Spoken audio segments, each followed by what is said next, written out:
Punta Talks, seu podcast sobre automobilismo.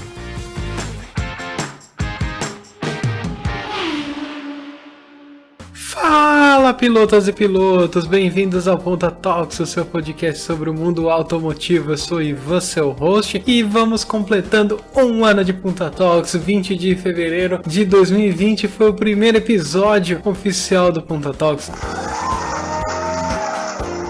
Não contamos o piloto, né, que tá lá no feed, era só um teste pra ver se entrava no feed, tudo certinho. Aquilo lá é só um episódiozinho, não conta. O que conta realmente é esse episódio do dia 20, que a gente falava de pneus, né, tudo sobre ele, mecânica, bem legal. Mas hoje, para comemorar esse episódio, essa data, né, essa data festiva, vamos falar de uma coisa completamente diferente, ou não, talvez não. Falar um pouco sobre quais as diferenças dos carros de Fórmula para os carros de turismo, né? São diferentes visualmente, sim, mas e mecanicamente? Quais são as diferenças, né? O porquê que eles são tão diferentes? Por que a gente não tem só carros de Fórmula nas pistas ou só carros de turismo? Quais as diferenças mesmo? Mas antes, aquela paradinha para o quadro de recados, né? Aquele pit stop rapidinho e a gente já volta.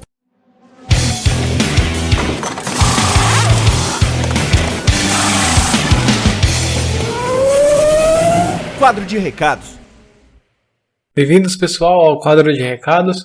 Recadinho de praxe, né? Sigam a gente nas redes sociais, no Twitter, @puntatalks e o @garota da F1, no Twitter, no Instagram e no Facebook. Também tem o nosso site www.puntatalks.com.br, onde tem todos os agregadores, o feed, dá para escutar o podcast, e também tem o garotadaf1.com.br, que lá você vai ficar super informado sobre a Fórmula 1 com a Rafa. Lembrando que a gente também tem YouTube, só procurar lá Punta Talks, tem todos os episódios, tá tudo lá, então se inscrevam no canal, é legal para divulgar para a família, para os amigos que não conhecem os agregadores. Também temos o nosso programa de apadrinhamento, lá no PicPay, é só procurar por GDF1.talks, repetindo, GDF1.talks. Lá você vai escolher um dos planos de assinatura, R$1, R$5, R$10, o que você conseguir contribuir com a gente por mês. Lembrando que, se você assinar um plano, você vai estar contribuindo com 2 projetos, tanto o Garota da F1 quanto o Punta Talks. E eu tenho que agradecer aos já assinantes, aos padrinhos desse projeto maravilhoso. E são eles, Raul Grego, Rosângela Margarete Grego Lemos e Tadeu Alves. Muito obrigado por vocês estarem assinando nossos planos, estarem contribuindo com esses 2 projetos. Não tenho palavras para agradecer vocês. E se você quiser se tornar um assinante, é só baixar o PicPay, cadastrar e procurar lá GDF1.talks. Simples assim. Claro que se você não conseguir nos ajudar com valor mensal, você sempre pode estar divulgando o projeto para mais de uma pessoa. Aquela pequena, né, aquele pequeno joguinho que a gente faz, né? Cada um que escutar esse episódio apresenta para 3 amigos. Já vai ajudar demais o projeto a crescer. E bom, como vocês todos sabem, a gente está completando um ano, né? Um longo ano. Foi um ano complicado, com muitas coisas acontecendo durante ele, mas foi um ano muito legal para o Punta Talks de ter começado lá em 20 de fevereiro de 2020. Bom, e aqui, né, eu vou deixar recadinhos aqui, né, de pessoas muito queridas por mim. Uma delas é a host, né, daqui do Punta Talks, faz o programa do dia 5, tem o site do Garoto da F1, é a Rafa. Fala aí, Rafa, solta o verbo. Punta Talks está de aniversário, um aninho. Muito feliz em dizer que eu participo quase desde o início desse projeto. Obrigado, Ivan, por ter me chamado lá pro DM na Garota da F1, falando: você não quer fazer parte do Punta Talks com um programa mensal, você sendo host? Confesso que de primeiro momento eu ia negar, ia dar uma desculpa, porque eu tava muito receosa, porque eu sempre fui só convidada em podcasts. Eu tava pensando toda a ideia de criar um programa, de roteirizar algo, de convidar pessoas como ia ser. Fiquei muito receosa, mas eu tô muito contente de ter falado sim, porque realmente é um projeto que me faz crescer muito como pessoa, me faz crescer muito como profissional. Então eu tô muito feliz com o que eu entreguei até agora, com as convidadas que eu tive, com os temas que eu trouxe. Então é fantástico fazer parte desse projeto que aí tá completando só um aninho de vida de muitos que estão por vir, com certeza, e que eu quero fazer parte disso o máximo que puder. Então, obrigado, Ivan, pelo convite.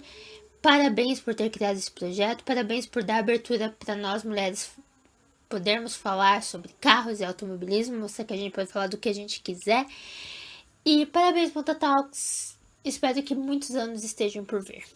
Ah, Rafa, muito obrigado pelas palavras. Você sempre será bem-vinda. Foi um imenso prazer você ter aceitado para participar do projeto. Bom, agora tem uma outra pessoa que também é muito especial. Sempre está divulgando, sempre está convidando a gente. Ela também é convidada, episódio de especial de 70 anos da Fórmula 1. E também foi convidada a Rafa no mês passado. Sim, é a Débora Santos Almeida, lá do Boletim do Paddock, um site especializado e um podcast especializado em Fórmula 1, em outras categorias, né? Tem a Fórmula E, tem a Stock Car, tem outras categorias. Solta o verbo, Débora. Olá, ouvintes do Ponta Talks, aqui é a Débora Almeida do Boletim do Paddock e hoje eu estou aqui para poder comemorar junto com vocês 1 ano de Ponta Talks. Isso é incrível demais, gente. Eu fico muito feliz quando eu vejo um podcast surgir e ter toda essa dimensão que já teve esse último ano. Vários ouvintes, o pessoal aprendendo muita coisa legal aqui nos programas. As entrevistas com a Rafa são enriquecedoras. O público pode aprender muito sobre automobilismo e aprender outras visões também. É um programa que me ensina bastante, assim como o podcast, né, os episódios feitos pelo Ivan, que fala sobre manutenção dos carros, que ensina a gente mais aprofundando, né, nesse conhecimento. Então, é extremamente interessante a gente ter esse tipo de programa aí disponível na podosfera. Muito obrigado pelo conteúdo de vocês nesse ano e que venham muitos anos com muito sucesso desse programa maravilhoso. Tudo de bom para vocês, para os ouvintes e até uma próxima. Muito obrigado, Débora, pelas palavras, foi muito legal. Tá sempre convidada a participar do Ponta Talks, tanto comigo ou com a Rafa, sempre será uma convidada. Muito obrigado mesmo. E também vinda do Boletim do Paddock, ela, a garota elétrica, Cíntia Venâncio, também primeira convidada da Rafa, lá em setembro do ano passado, e vai deixar uma palavrinha dela aqui. Solta o verbo, Cíntia. E aí, pessoal do Ponta Talks, aqui é a Cíntia Venâncio do Boletim do Paddock. Eu tô aqui para dar os parabéns para vocês pelo 1º ano de existência do podcast. Eu tô muito feliz de fazer parte dessa história de vocês, não só como ouvinte, mas também como participante ativa do podcast, já que eu tive a honra de ser a primeira entrevistada da Rafa, né, quando ela entrou aí pro podcast trazendo a visão feminina sobre o automobilismo. Então, parabéns de verdade, que esse seja o primeiro de muitos anos de vocês. E eu espero estar próximo também nas próximas comemorações, tá? Então é isso, gente. Vida longa e próspera para vocês. Poxa, Cíntia, muito obrigado. Eu agradeço muito por você ter participado da nossa história nesse 1º ano.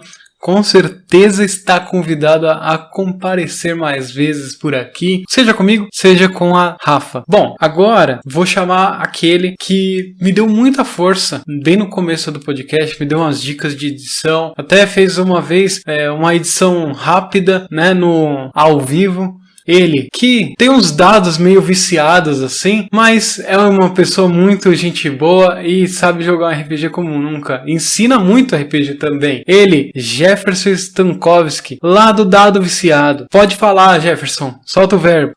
Salve, nação automobilística! Aqui quem fala é Jefferson Stankowski, o host do podcast Dado Viciado. E agora, eu estou aqui para desejar um grandíssimo parabéns para o meu grandíssimo amigo Ivan, que começou esse projeto do Ponta Talks há 1 ano. E é isso, quando o cara é profissional, dedicado e ama o que faz, tem um podcast maravilhoso e agora está cada vez crescendo mais, com mais profissionais ajudando eles que também são apaixonados por carros.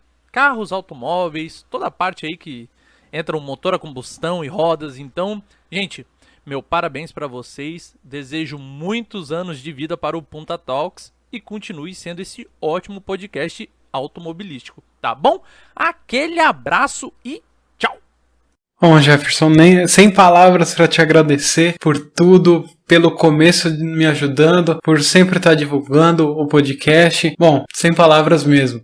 E outro convidado, né? Esse vem de uma terra muito distante, lá dos contos de RPG? Sim, estou falando dele, o Bombardo. Ele já mandou uma dúvida aqui, mas assim, ele sempre tá apto, sempre convidado aqui a participar. Ele tem um projeto lá de audiodrama ambientado em RPG, o Rollcast RPG. É muito legal o projeto deles. Se você gosta desse tipo de áudio, né, é uma experiência de áudio bem diferente, desse tipo de ambiente, de universo, vale a pena conferir. Rollcast RPG em vários agregadores aí, só procurar lá e vai lá, Bombardo, pode soltar o verbo. Salve, ouvintes do Punta Talks! Eu sou o Bombardo lá do Rollcast RPG e fiquei sabendo que hoje é dia de festa por aqui. Pois é, 1 ano deste projeto bacana que agrega um excelente conteúdo para essa podosfera que cresce a cada dia. E eu fiquei sabendo que vem novidade por aí, hein? O Punta vai navegar, ou eu diria trafegar em pistas que a gente aqui do Rollcast conhece bem.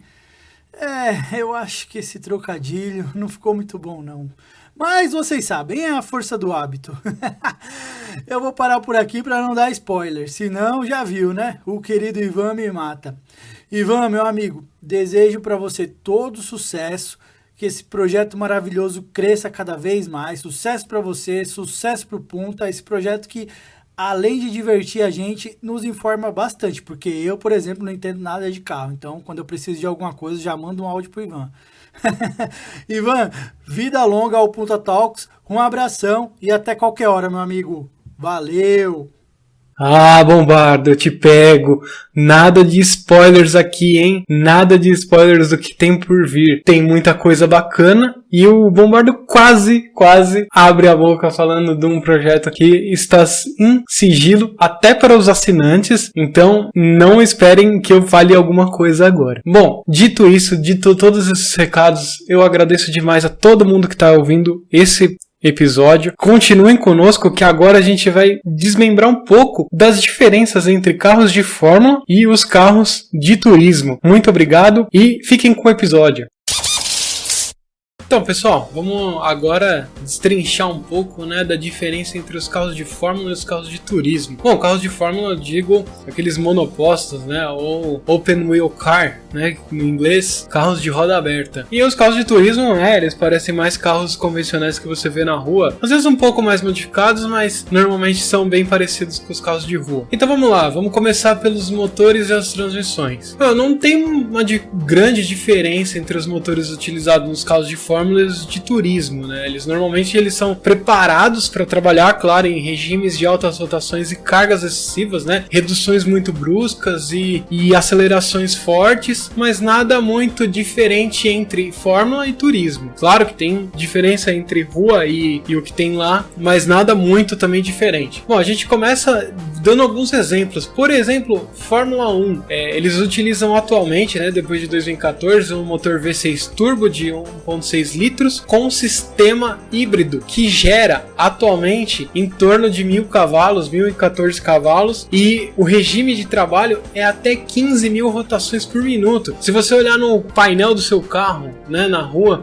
você não enxerga 15.000 rotações. Isso normalmente são rotações de moto.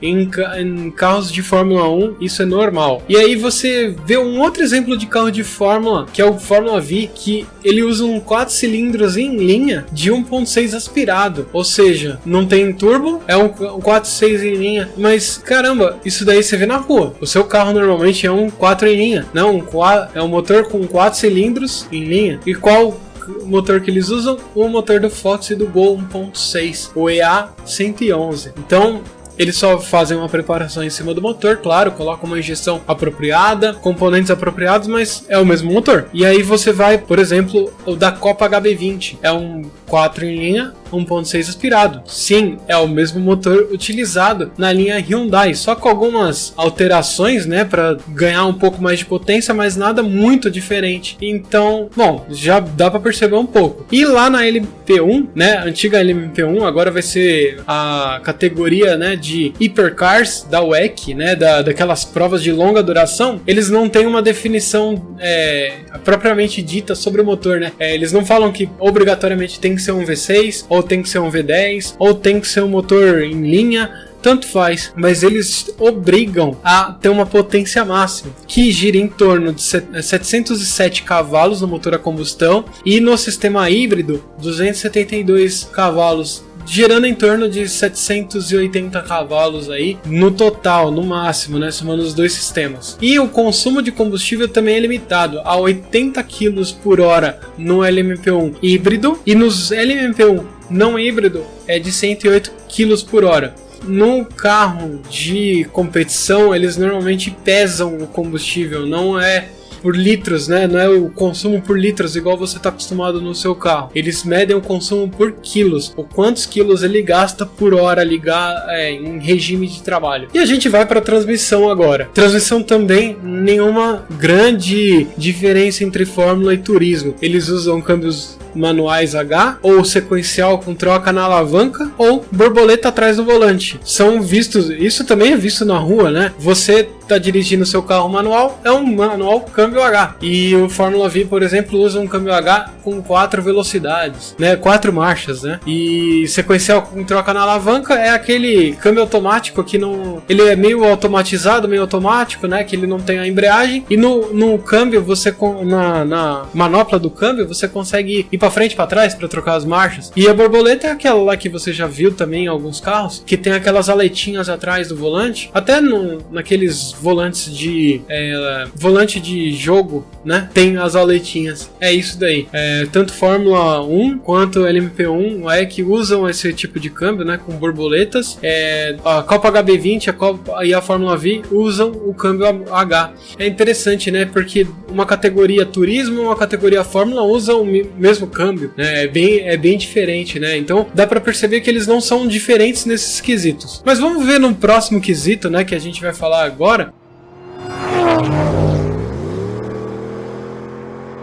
E nos freios e pneus? Será que eles são tão diferentes assim? Na verdade não. Os freios, eles não têm muita diferença entre o Fórmula e o Turismo.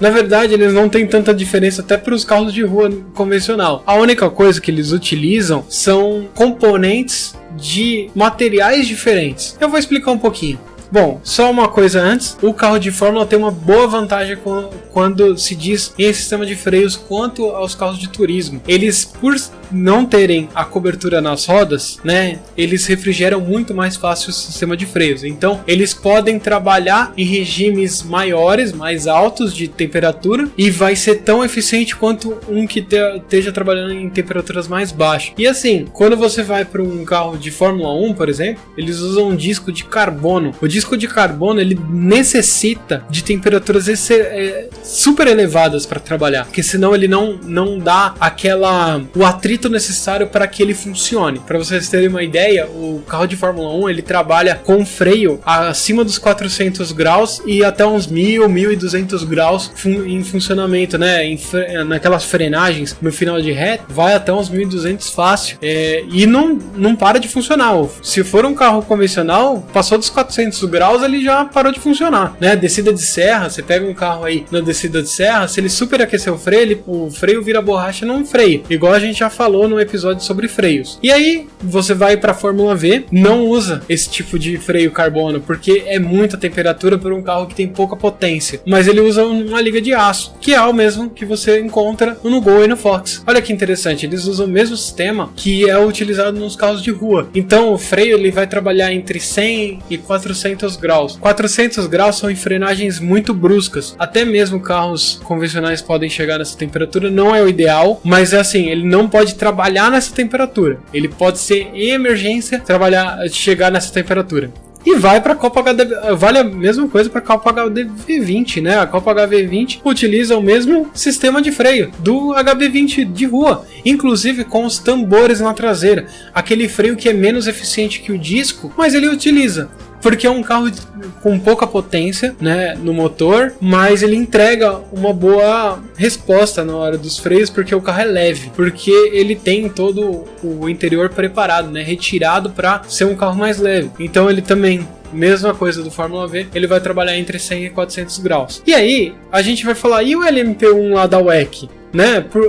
Como que ele usa? Carbono. É o mesmo disco da Fórmula 1, só que devido ao carro ficar com a cobertura, né, as rodas são cobertas, ele trabalha uma temperatura um pouco mais baixa que os de Fórmula 1. O disco é um pouco mais, ele tem umas diferenças para ele trabalhar em temperaturas um pouco mais baixas, e ele trabalha entre 350 graus e 800 graus em frenagens mais fortes, até 900 graus ele suporta. E a gente vai para um outro composto, né, o que realmente faz o atrito do solo com o carro, né? A gente vai lembrar isso lá do primeiro episódio 1, pneus. E Fórmula 1, Copa HB20, Fórmula V, WEC, quais são as diferenças? Também não muito grandes, né? A Fórmula 1 utiliza 5 tipos de compostos de pneu slick. Vamos traduzir, compostos. Os compostos são os tipos de borracha, né? O quanto mais macio, ele agarra mais na rua, né? No asfalto da pista, e ele dá mais aderência nas curvas. Isso daí ajuda muito na velocidade de curva. Slick por quê? Porque ele não tem os desenhos, os sulcos. Lembra que eu expliquei que quando o carro tá sem os sulcos ele fica perigoso? Então, no carro de Fórmula 1 ele necessariamente pneu slick, né, para andar no seco. Lembrando, ele tem 2 compostos de semi-slick, que na Fórmula 1 são conhecidos como os pneus de chuva, os intermediários e os de chuva extrema, que é o tamanho dos sulcos que aparecem nos pneus, mas eles são semi-slick, ou seja, eles são uma coisa entre o que a gente tem no carro atual, né, o carro de rua, e o carro, os pneus de competição, de pista mesmo, que são totalmente lisos. A WEC utiliza também, só que eles têm um tipo de composto slick e um tipo de composto semi-slick, ou seja, um pneu para pista seca e um para pista molhada, né, pista de chuva. Lá na Copa HB20 e na Fórmula V, por incrível que pareça, eles utilizam pneus de rua lá. Os mesmos Pirelli, ou os mesmos, né, no caso das duas, é um Pirelli, mas podia ser Michelin, podia ser Continental, eles utilizam o mesmo pneu que está no seu carro. É bem interessante isso. Para um carro de competição, isso deveria fazer alguma diferença? Sim, mas eles são preparados a ponto de que isso não atrapalhe tanto. E agora a gente vai para realmente onde tá as diferenças entre fórmulas e carros de turismo, que são os chassis e as carrocerias. Isso você vê bem, né? É muito fácil de você ver. Se você olhar os dois carros, você fala, esse daqui é um carro de fórmula, esse daqui é um carro de turismo. Por quê? Os carros vamos começar pelos chassis, né? Vamos lá. Os carros de fórmula, o chassi não é homologado para rodar nas ruas, né? Você não pode simplesmente comprar um carro de Fórmula 1 e sair andando na rua. Eles não são permitidos nesses ambientes. Eles são construídos apenas para andar nas pistas. E se você falar assim, mas e Mônaco, né? Mônaco é um circuito de rua, mas ele é fechado, ele é todo homologado para receber esse tipo de carro nesse tipo de evento. Tá bom. E a estrutura inferior, né? Aquela parte de baixo do carro, aquela que você levanta e olha para baixo dele, ele é liso, ele é bem plano para que o carro de fórmula consiga grudar, né? Ele ganha a força aerodinâmica para conseguir empurrar o carro para baixo, para ganhar mais aderência nas curvas. Já os carros de turismo não tem esse tipo de chão. Ele tem um pouco, né? Se você pegar os LMP1 da WEC, ou mesmo em alguns casos em carros de turismo mais, por exemplo, os da Porsche Carrera Cup, eles têm um pequeno pedaço para ajudar, mas não como os de carros de Fórmula 1 ou carros de Fórmula que são construídos com uma base plana, tá? Já os carros de turismo, né, eles são feitos em cima das bases dos carros de rua, que são homologados para andar na rua. Vamos dar os exemplos, né? Stock Car, ele utiliza a base do Corolla e do Cruze nessas temporadas. A Porsche Carrera Cup, que eu acabei de mencionar, usa a base do 911. E a Copa HB20? Utiliza quase tudo do HB20 de rua. Ou seja, se você tem um HB20 na sua garagem, ele é quase um carro para andar lá na pista. De tão eles são, claro, são modificados para poder andar na pista, né? Todo o interior é retirado, o motor é preparado para andar na pista. Só que, por exemplo, a gente acabou de falar de pneu, que o pneu é igual, os freios são iguais, por que não? Né? Eles colocam, claro, uma proteção, né, pro piloto, que é chamada de roll cage, né, que é aquela estrutura de que são tubos, né, que protegem o piloto em acidentes, aumentam a resistência do carro. Mas vamos voltar para o que interessa. A carroceria, tipos de carros de Fórmula, eles têm uma cabine mínima para envolver o piloto. É o máximo, tá? É o que tem ali. É claro que a gente tem modificado isso ao longo do tempo, né? Se você pegar na Fórmula Indy, por exemplo, ele já tem um windshield na frente, aquele como se fosse um escudo de vidro, né? Não é nem vidro, é um composto de acrílico para proteger o piloto de receber algum objeto que está vindo da pista, num caso de acidente, igual o halo que tem na Fórmula 1 e na Fórmula 2 e na W Series, que é para proteger em caso de acidente, como aconteceu o acidente quase, né? Aquele super acidente que teve no final do ano passado na Fórmula 1 com o piloto Grosjean da Haas. Se não fosse o halo ali, provavelmente ele não tinha saído vivo daquela situação. Claro que teve aquelas chamas enormes, que foi o macacão, tudo. Claro, o halo ajuda muito nessa situação. Mas, num quesito geral, se você pegar o carro de Fórmula, ele envolve mais o piloto do que qualquer outra coisa. Já os carros de turismo, não. O carro de turismo, por ser construído em bases de carros de ruas, em muitas das vezes, ele tem tudo que um carro de rua tem. Ele tem farol, ele tem os limpadores de para-brisa, ele tem o espaço vazio que teria o banco do carona, ele tem um espaço vazio atrás, o piloto tem um espaço vazio atrás dele lá, que seria onde estaria o banco, o porta-malas. Tudo tá lá, só que ele é por isso que ele acaba sendo maior. E aí a gente vai para uma outra diferença bem interessante se falar, que é as asas. Em alguns carros de Fórmula, né, não são todos, devido ao regulamento. Tem aquela grande asa na dianteira, aquela grande asa na traseira. Carros de turismo, a maior parte dos carros de turismo tem asas só na parte traseira. Na dianteira são aletas nos carros de turismo. No carro de Fórmula não, são asas que realmente fazem uma grande diferença na aerodinâmica. E aí a gente vai para aquela aerodinâmica por quê? Porque o carro de Fórmula, por não ter a cobertura dos pneus, na maioria dos casos, né, a gente tira exceção de Fórmula Indy, que cobre o pneu traseiro, e a Fórmula E, que cobre os dois pneus, a maioria são abertos, e isso gera um tipo de arrasto que muda a dinâmica do carro. Nem por isso os carros de Fórmula são lentos. Na verdade, eles são os carros mais rápidos de pista que você vai poder encontrar.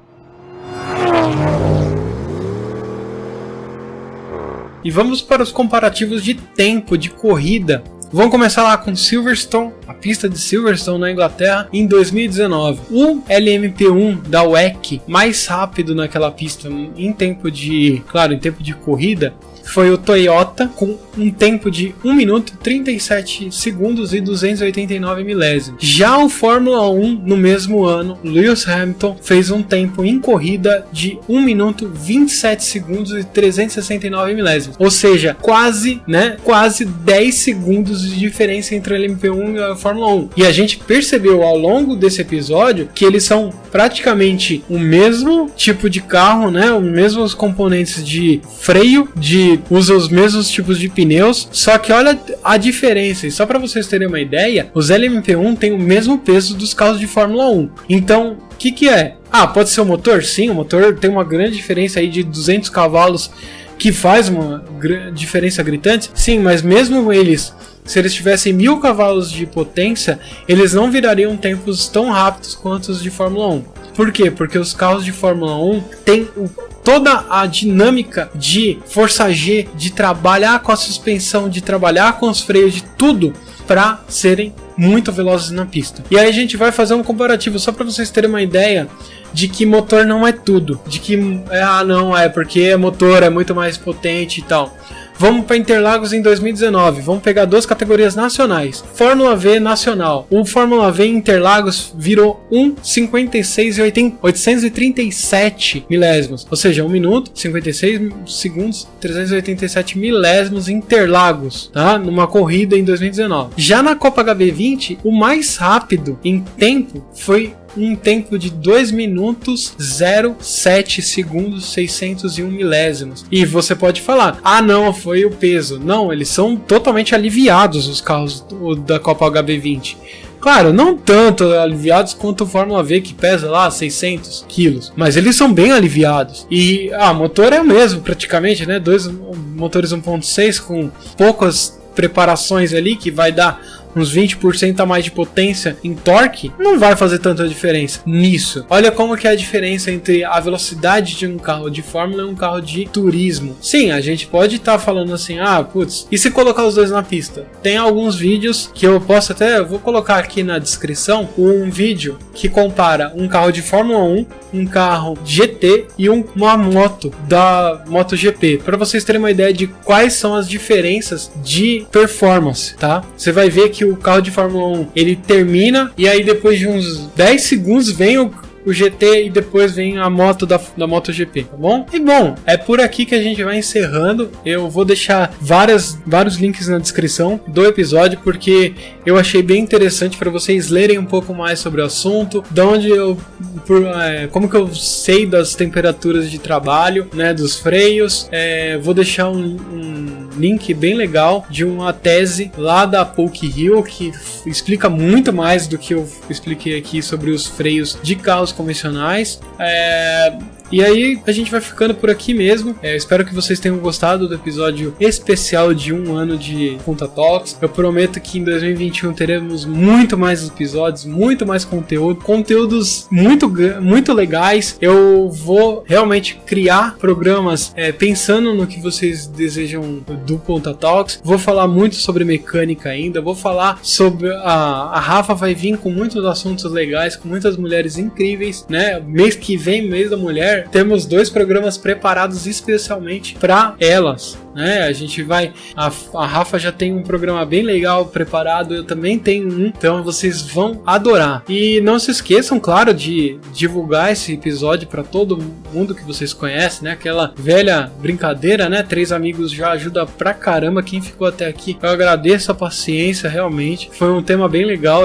Eu tentei trazer bastante diferenças entre os dois, mas no final a gente vê que nem sempre os componentes diferentes estão em categorias diferentes. Às vezes o mesmo componente estão em 2 categorias com carros completamente distintos, mas realmente a gente tenta trazer um melhor conteúdo para vocês. Então eu agradeço e até uma próxima. Tchau!